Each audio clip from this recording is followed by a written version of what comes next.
The bulging, equator-belted midsection of Earth currently teems with a greater diversity of life than anywhere else, a biodiversity that generally wanes when moving from the tropics to the mid-latitudes and the mid-latitudes to the poles.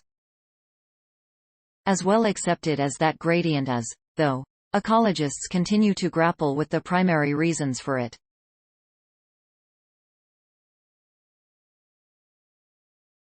New research from the University of Nebraska-Lincoln, Yale University and Stanford University suggests that temperature can largely explain why the greatest variety of aquatic life resides in the tropics, but also why it has not always and, amid record-fast global warming, soon may not again.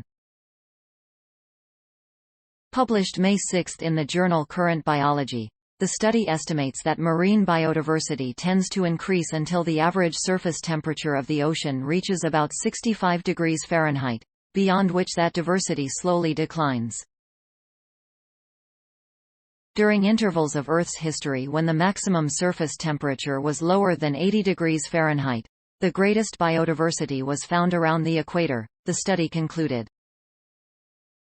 But when that maximum exceeded 80 degrees, marine biodiversity ebbed in the tropics, where those highest temperatures would have manifested, while peaking in waters at the mid-latitudes and the poles.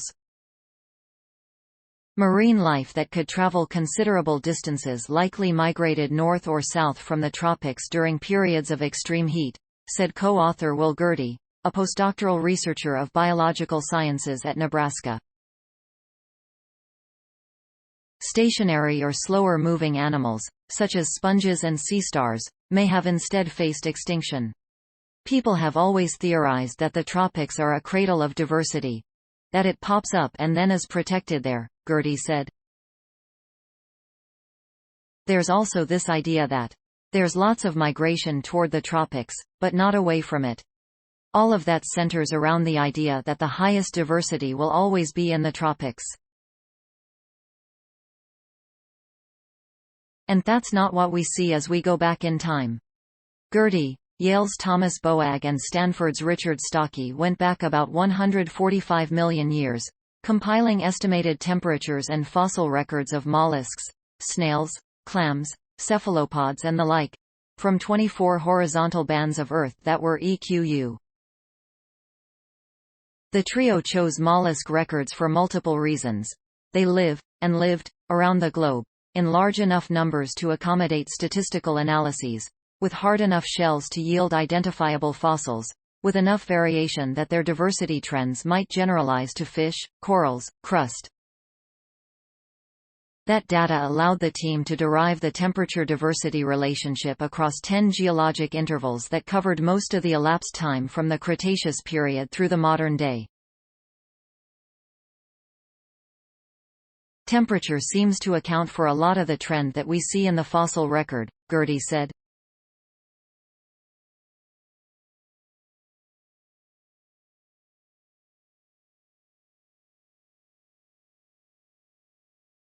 There are certainly other factors, but this seems to be the first-order predictor of what's going on. To investigate why temperature might be so influential and predictive, Stockey took the lead in developing a mathematical model. The model accounts for the fact that higher temperatures generally increase the amount of energy in an ecosystem, theoretically raising the ceiling on the biodiversity an ecosystem can sustain, at least to a point. But it also factors in metabolism and the small matter of oxygen, which, by dissolving in water, makes aquatic life possible in the first place. Colder waters dissolve more oxygen, meaning that elevated temperatures naturally reduce the amount available to marine life and, by extension, potentially limit the biodiversity an ecosystem can support. Higher temperatures also raise the metabolic demands of organisms, increasing the minimum oxygen needed to sustain active marine animals. That means you require more oxygen in warmer waters, Gearty said. And if the amount of oxygen available is not satisfying that increase in metabolism, you won't survive in that environment. So, to survive, you'll need to move to another environment where the temperature is lower. The team applied its model to numerous marine species with varying metabolisms. As expected, metabolism influenced how the population of a given species would respond to a rise in temperature, along with the temperature threshold beyond which that population would decline.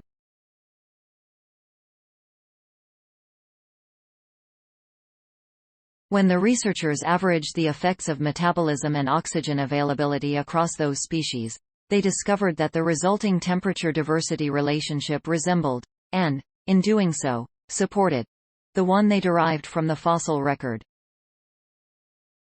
It shows a similar trend of this biodiversity increase and then decrease, Gearty said.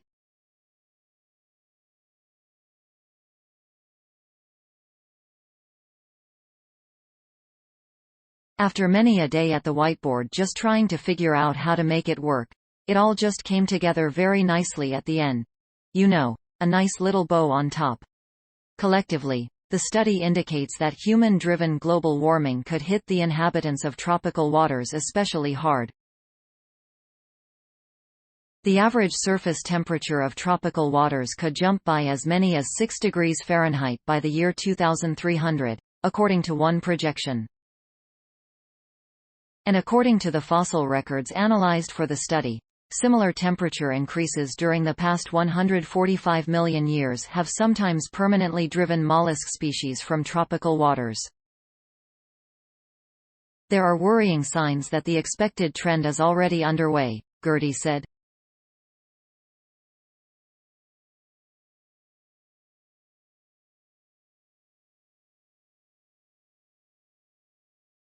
Though the team had difficulty narrowing down the projected magnitude of the decline in biodiversity, Gearty said the worst-case projection called for the tropics losing up to 50% of their marine species by 2300. Some of the loss will take the form of migration. Yet the warming could spell doom for, say, corals and the thousands of marine species that they support, he said, as seen in the oft-fatal bleaching of the Great Barrier Reef off the coast of Australia. This biodiversity loss is already happening, and it will only keep happening unless we do something, Gearty said.